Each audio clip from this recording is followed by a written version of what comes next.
知道咗隻 turbo 漏油之後，我哋就發現啲喉入面全部都係油。初步估計應該係 turbo 入面嘅 oil seal 爛咗，令到啲油流到去 intercooler 嘅喉入面。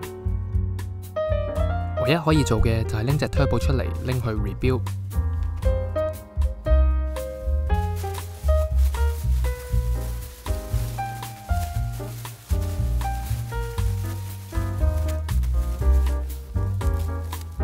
將個 turbo 包好之後，就可以將佢寄去 garage 度做 rebuild 啦。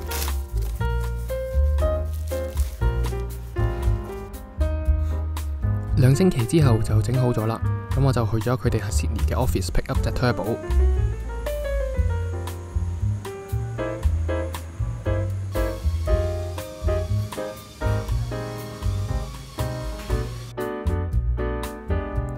返到屋企之後，就可以將佢裝返上部車度。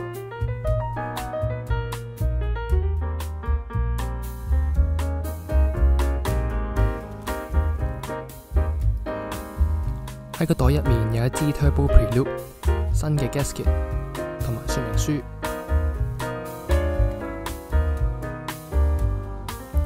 咁我哋就順便換埋呢條油管嘅 heat shield。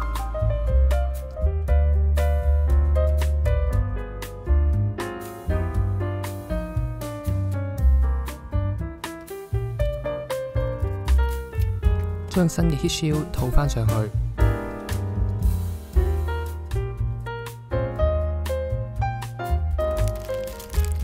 將 garage 提供嘅新 gasket 連同 downpipe 裝返好。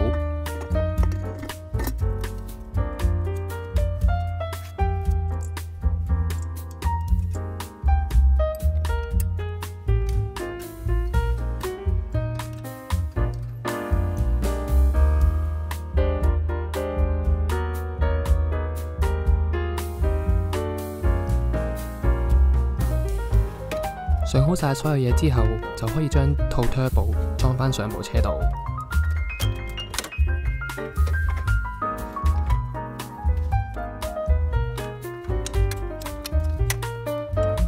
再將2條 coolant line 插返落 turbo 入面。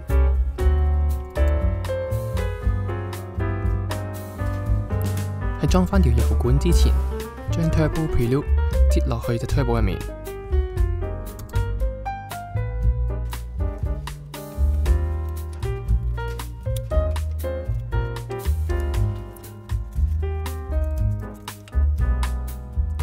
將入氣喉裝返上部車度。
點啊？好得人驚啊！唔似得人驚啊，直頭驚到飛起啊！你真係本事啊，咁都俾你揾到啊！一諗到呢樣嘢裝喺86度，我就成個都寒晒。講得啱啊，真係熱血沸騰啊！呢樣嘢慢車蠢。講係咪好晒咧？係啦，幾時裝上去啊？幾時咧？